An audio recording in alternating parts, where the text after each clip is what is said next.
Welcome, everybody. We are having some folks filter in. Thank you for joining us this afternoon. My name is Maura Cleary. I am with Omega. And it's my pleasure to be here this afternoon with you. And I am thrilled to be here with two of our faculty, Dr. Ronald Alexander and Ora Nadrich, who will be on campus with us at Omega, October 23rd through 28th, for core creativity and mysticism. Just a quick note that all of you will be able to review this session today. We will be having a video of the session go out to your emails that you use to register for the session. So just want to do a quick intro of our two faculty. Dr. Ronald Alexander is a mindfulness teacher, licensed psychotherapist, and leadership consultant. He's a leading pioneer in the field of mindfulness-based mind-body therapies, gestalt therapy, somatic experiencing, and among other things. His unique method combines ancient wisdom teachings with positive psychology and creative thinking into a comprehensive, integrated mind-body program. His latest book is Core Creativity, The Mindful Way to Unlock Your Creative Self. And we have Ora Nadrich, mindfulness expert, international keynote speaker and coach, and founder and president of the Institute for Transformational Thinking. Ora created and popularized her highly effective Says Who method, which allows her clients to ask simple questions that result in profound personal and professional transformation.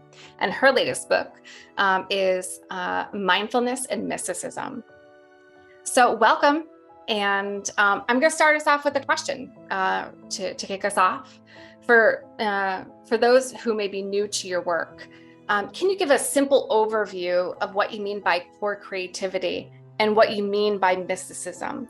I think that both of those words are, creativity and mysticism. We know, and we have our own concept of them, but some people may be familiar with one or the other. So I want to know from your perspective what your definition and also where they intersect. Okay, it's a great question because the interweave between creativity and mysticism and mindfulness meditation is a wonderful interweave. And so I'll just start with the creative piece or we'll jump in with the mystical piece. So core creativity is a state that we enter into. It's really a portal into, in the self, there's a variety of inner rooms. And in the collective unconscious, Carl Jung talked about that there was a sacred inner room in the collective unconscious that was called the creative unconscious. And so after many, many years of 46 years of interviewing creatives in the television, the film, music industry, and in the last 15 years in the .com industry, I came to the realization that most creatives spend a lot of time, whether they formally call it meditation, or you take, for example, someone like the late creative Steve Jobs. He did what was called the Taoist walk almost every day, and particularly when he had to make a major decision. So one of the things that I gleaned from many, many of the core creatives that I've interviewed is that they spend time daily accessing their creative unconscious through dreams at night, through mindful meditations during the day, and through spending time in nature in order to access and bring online the part of our neural network that is able to think outside and to tap into this place of originality. So that's what core creativity is in a nutshell. And Ora has plenty to say about mysticism and its relationship to creativity. Well, I think what Ron talks about, and when he refers to Jung's sacred room, when I think of the inspiration for my book, Mindfulness and Mysticism, I was able to revisit that sacred room that I found myself in, starting even way back into childhood. And what I realized is that's when I felt most creative. I was a young contemplative girl. I wrote poetry as early as I think 12 years old, So the book really had me go back again into that sacred room that Ron mentions, the Jungian reference. And there is where mysticism is, and there's where it was for me. So mysticism really is going beyond the intellect and being open to an experience that could be called divine, sacred, holy, or numinous, And it's a feeling of creativity, which can also be a feeling of a spiritual nature, if you will, that we think can only be accessed in a religious context or in a place of worship. And so when you combine something like the mystical experience with core creativity that Ron talks about, you have a melding of something that happens. It's almost alchemical, that you can access creativity. And I think oftentimes people that are creatives, myself included, that I've had those moments where I thought, oh, is creativity fleeting? Or is it something that I can actually summons or I can tap into? And that's why I wanted to bring mindfulness, the present moment awareness of being in that state of mind to be able to receive or to access the creative experience. And that is very well said about being able to receive or access the creative experience. Because in my book, I talk about, and we'll do it in the workshop at Omega, that there's really 3 stages of any core creative process. And the first stage is stage number 1 is absorbing mind. And so I talk about the importance of needing, as all core creatives do, is they oftentimes spend a lot of time before they venture into doing something creative at absorbing creativity outside of their own natural venue. And they go to museums. When I was working and spending time on the tail end of U2's tour in 1993 in Ireland, they had just finished in America this fabulous album called The Joshua Tree. And they really felt that they were at the pinnacle of that part of their creative arc. And so they decided, well, what do we do next? And so they decided to go to Berlin, and they packed up, and for 4 or 5 months, they lived in Berlin because it was gritty, it was rainy, it was dark, and they went to museums and they went to underground clubs. And so level 1 is absorbing mind in the core creative process. Go out. What I do is, when I was writing the book, I was reading books on architecture, looking at the Dwell magazine every time it arrived in my box, going on to Pinterest, going to art museums, both here, and attended the William Blake art exhibit at the Tate Modern in London, just immersing myself. New York City, I would fly to New York and go to MoMA and to the Whitney and on and on and on, just really drinking it in. So level 1 is absorbing mind in the core creative process. Level 2 is, I coined the phrase, open mind. In my first book, Wise Mind, Open Mind. Open mind is a state of very clear and lucid consciousness, where any core creative is able to tap in from, there's 3 main portals. We tap in, as Carl Jung said, from the top down and access our creative unconscious. The second portal, and as I was talking about with the reference to Steve Jobs, is more of the Taoist portal that when we immerse ourselves in nature, we sit by the ocean, or we gaze out at the ocean, or we walk by a river or sit by a stream, we take a walk in a park, that energy comes up from Gaia, from Mother Earth, and there's a creative force that's ever present in the soil and in the grass and in the trees. Then the third place that we import to open mind is what I call you level inside and you turn into the heart center, which is your intuition, your sense of feeling, your sense of sensation. So these 3 portals are all part of what I call open-minded consciousness, where you can tap in and bring in something that's fresh, something that's unique, something that's original. To quote William Blake in his book, Poetry on Heaven and Hell, he says, to see what Adam and Eve saw on the first day of creation with fresh eyes, pristinely seeing that of which is arising, that of which is coming into manifestation, and that of which is falling away. And then to be able to hear as if we had a third ear, which is another component of creativity.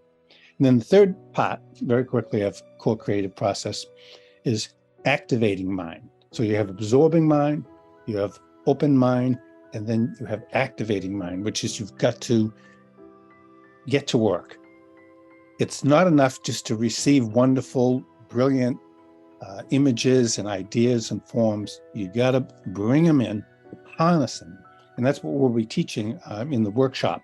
Laura and I will really take us into a deep dive at how do we teach people to go through these 3 stages and then come out and have the capacity to activate. Ora, I would love to hear about how you access with that absorbing mind, how your process is in particularly from the lens of your work of mindfulness and mysticism, like how Ronald was talking about like portals, right? So how is the mysticism a portal to that creativity from your work?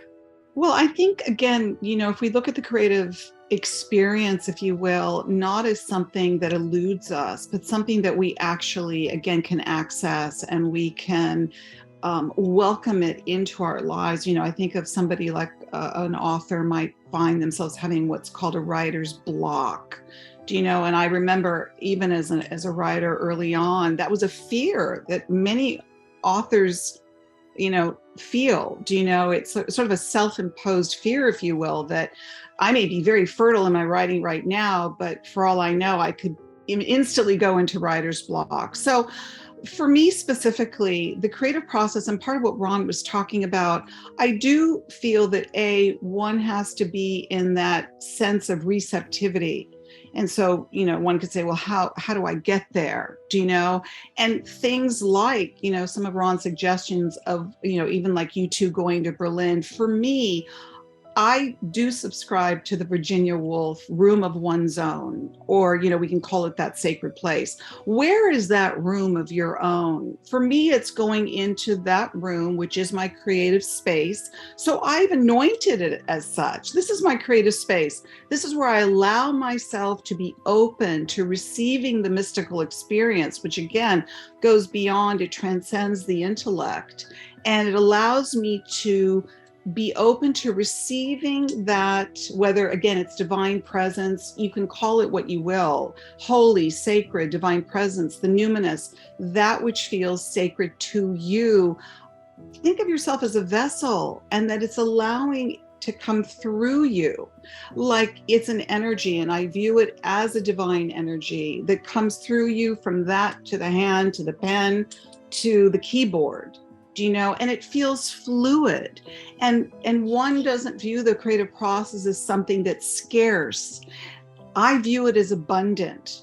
So again, it's the mindset, it's being present with that experience of which I allow myself to have. And I think anybody can have it. When I hear people say, oh, I'm not a writer, oh, I'm not a this, I'm not a that, I think to myself, again, those are limited thoughts that can be where the block is. It's the obstruction of the flow that comes through us, of the writing or the creative or the painting, whatever that is for you, or the music, the composing can come through you. And acknowledge yourself as an open vessel. I love the quote by Pierre Teilhard de Chardin. We are spiritual beings having a human experience. And part of the spiritualness of our spirit is to allow the creative process to take place. And, that Desjardins. I mean, I just butchered that last name, but that is where we got Omega from, for the Omega Institute. So that's Beautiful. where, yeah, there was the his writings on the Omega. Yeah, he himself was a mystic, and his theory about the Omega point, the point of divine unification, which is, again, it's also intertwined with the creative process. It's really quite exquisite. And what Ora said, which is really important, and we're going to take a really deep dive in the Omega retreat, is fluidity and flow and getting into the creative zone. They're all key portals to how we access that interior room. And another thing Ora mentioned about when you have the thought, I'm not. See, that is one of the major things that I was able to distill from all of my interviews with core creatives was they don't think the thought, I'm not. They don't think, even when they're dry, in between albums or writing a screenplay, they don't think I am not creative or I've run out. They actually, it's just not a thought in their consciousness. They're always thinking, well, I'm in between things right now. And so I need to take some time, and I'm going to trust that time. And in the time and in the space that I take, I'm going to trust that something new, fresh, and original is either going to come in from the top, it's going to come up from underneath, or it's going to open up from the inside out. So trusting the self, and we're really going to help participants learn how to trust themselves. So that fluidity is really important, as Ora just said. I mean, I think that's an incredible part of the process of, trusting yourself, trusting your creative self, and trusting that you are capable and able of having these big ideas or putting your work out in the world. And or we were talking about the writer's block. I think it's almost like a collective feeling when someone says it, everyone has that kind of shake feeling like, ooh, it's like that, he who shall not be named.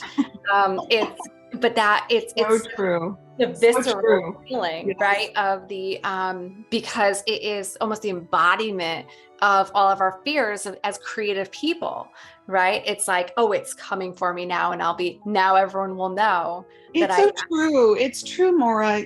Again, these are the limited thoughts that we can have that really, block, as Ron mentioned, the flow. It can block the flow. It's like a self-imposed type of block, if you will. And it's taking it out of the unknown territory and making it very known, because the writer's block seems as though it's something that is out of our control. And what Ron and I cover in our work is that it is abundant, and it is a experience that can be ongoing. And there are things that you can do to ignite that and to support it. Do you know? Yeah. And I think it's important to know what you know what you don't know, and then to trust in the exploration and the deeper dive into the journey or the hero's quest of discovery into the realm of knowing what you don't know, that it can be known eventually. I want to invite anybody who has any questions for Ora and Ron. You could just raise your hand in the reactions feature, and I can either call on you and pull you up on screen, or you can put it right in the chat box. And while people are kind of gathering their questions, I have an interesting question that, Ron, I think you sent to me in our kind of like pre-thinking here. Really interesting question that I've been thinking about for a while. It says, how do modern day mystics navigate everyday concerns and still have time for pure discovery? Well, one of my Zen teachers, Suzuki Roshi, of course, used to always quote, before enlightenment, chop wood, carry water. After enlightenment, chop wood, carry water. So it's really important to ground yourself, particularly as you enter into the portal of the mystical, because the boundary between the mystical, the creative and the not so sane and grounded, what we call the psychopathological. It's a very thin veil. And so it's really important to ground yourself in what I say is to have some sort of, and it comes from actually both Michael Murphy from Esalen Institute and Ken Wilber. They both developed parallel integral transpersonal practices. And the cornerstone of both of their integral transpersonal practices is having some form of somatic daily practice where you're working either with Tai Chi or Qi Kong, or you're doing yoga, or you're walking, or you're riding a bicycle, or you're swimming, something that grounds you into the body. Because as we go into the more subtle, mystical states, where we go beyond the first level of awakening, in Zen we call it samadhi, and then we start to go up from one level up to the next of what I call the jhana states of absorption and wisdom, bliss, joy, ecstasy, merge it with the numinous and the transcendent, is we have to ground our physical body. And another great way to ground and navigate throughout everyday life is to have both an actual sitting practice or prayer. Many Christian contemplatives and mystics throughout history, Saint John of the Cross, Mr. Eckhart, Teilhard de Chardin, Saint Teresa of Avila, they would spend time in going in the kitchen after they would have great mystical rapture and preparing dinner for the rest of the people in the monastery. So integrate, and I know Ora can talk about this because she's got two adult boys and a husband, and there's a lot of food at her house. There's a lot of coming together, and I think it's very grounding. Well, I think that, Ron, that therein lies the integration, of the dualistic nature of life, because really what I explored with the mystical experience, wanting to offer up to the reader that you too can have a mystical experience. It's not just intended for mystics. We are all mystics in the making, if you will. And one of the things also sort of from another angle of what Ron was talking about is that we can also encourage the mystical experience by not getting, which is part of the question, by navigating everyday concerns that we have, but not being bogged down by them. They're not mutually exclusive. It's not that, again, going back to Teilhard's quote, we're spiritual beings having a human experience. We can get very weighed down by our human experiences and therefore feel so weighted down that we don't feel that we're even able to have a mystical experience.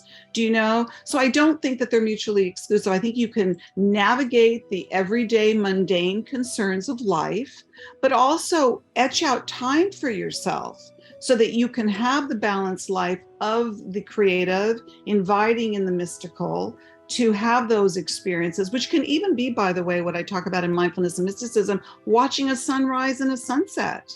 I don't want people to think that a mystical experience is something that is so not attainable that they don't even know what that is. Somebody can literally gaze, part of the life gazing that I talk about in, Live True, is to be able to look out at nature and see the mystical in nature. It's all around us. This is something that is, ubiquitous. It's omnipresent. We just need to be able to be present enough to see it and therefore experience it.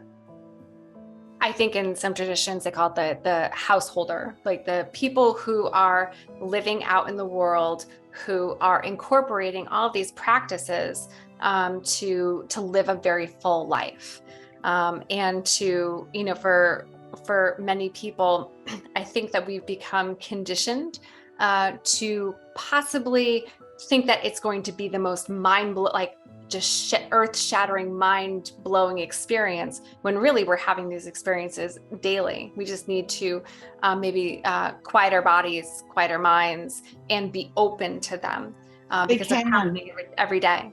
That's so true, Maura. And I just want to add to that, I mentioned both Christian mystic Evelyn Underhill and primatologist Jane Goodall. And I talked about both of their mystical experiences where they were both just in life. I mean, there was Evelyn Underhill just walking down a street, and suddenly she became hyper aware of everything that was around her. And she found herself feeling that connectedness, that alignment to the divine unification of the mystical experience. And primatologist Jane Goodall was with the primates in Africa, and suddenly she felt connected to everything in that moment, and time stood still. So why I brought those two examples up in the book is that I wanted to say, you don't have to do something extraordinary to have an extraordinary experience and or a mystical experience. We just have a few moments left, and we have a question in the chat. This is, what kind of things will you be doing in the workshop? So what kind of experiential practices would people experience at the retreat at Omega?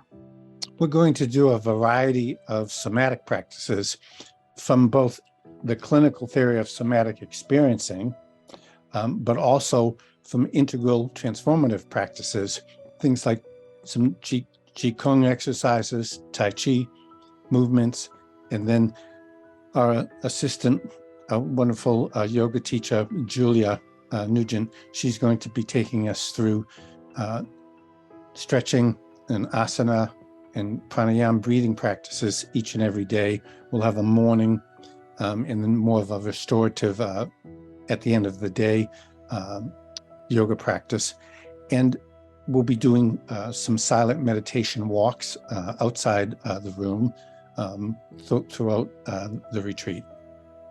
And some journaling, and also maybe some movement, right, Ron, somatically. We can probably even integrate some music into that so that we can really feel and imbibe the creative, mystical experience.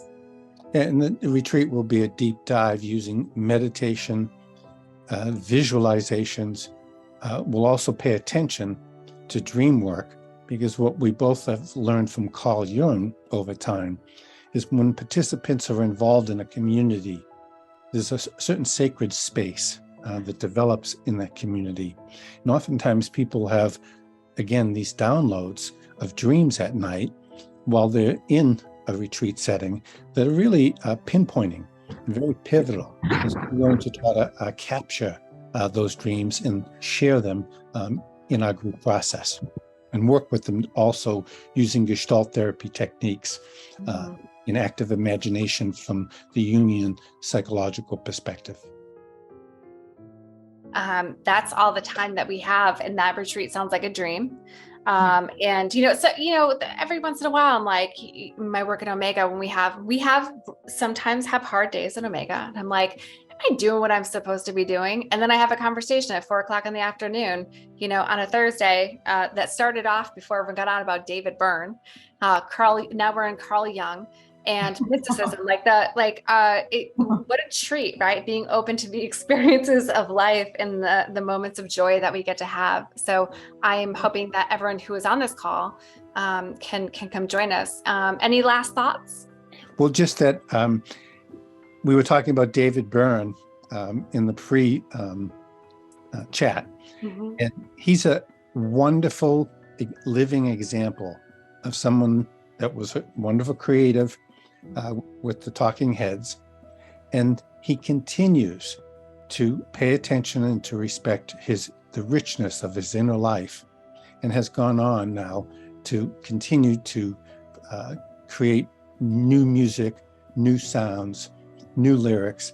And we were talking about, he has a new book out on music that's just a great, wonderful deep dive into how music is made, where it comes from, and where it goes to, as he says. And just quickly to add to that, because we brought up both David Byrne and Carl Jung, who was a significant mentor psychologically for me, the Red Book, for anybody who's familiar with the Red Book, was written later on in his life, and just the art alone, not just the content and the context of the content, which is so rich, but the art alone is just extraordinary. And he wrote it, Ron, do you know how old he was? Because he was older in life. He was late 70s when he was working on the Red Book, which we'll also get into, and we'll discuss how there's an old theory that you only create when you're young, but there's a wonderful professor, Dean Simonton from University of California in Davis, and he wrote a book in the 70s, and I brought him to UCLA to guest lecture, and he said he found from researching throughout history that as we age, many of the great creatives actually started in their 50s, 60s, 70s, and even 80s. And then I'll end with a quick story that I was teaching up at Esalen Institute, and Joe Campbell was teaching another workshop at the same weekend. I had met him in my early 20s in Amherst. At this yoga ashram, we invited him to come out with Roshi Joan Halifax and Stan Groff. And I said, so what does it feel like to have the bulk of your creative work behind you? And he, big beaming smile, and he said, behind me? Oh, Sonny, I'm just getting started. There you go. 3 years old. Sonny, the best getting... is, that's great, Ron, because it really brings to mind the best is yet to come. Yeah. And what you're both saying is, I've got time, right? That's what you're, there's always time. Okay, great. Just, just be in the moment and be here now. I see Ram Das right behind you in that photograph. So, so thank you for bringing him into the room. This was such a great conversation. I'm so glad to have spent this time with you. And again, I hope that everyone can join us in October at Omega. You can go to eomega.org and look through our workshops. And there will be a link when I send the video out to everyone. I hope everyone enjoys the rest of your day, and we hope to see you soon. Bye. Thank you, Maura. Thank you, Maura.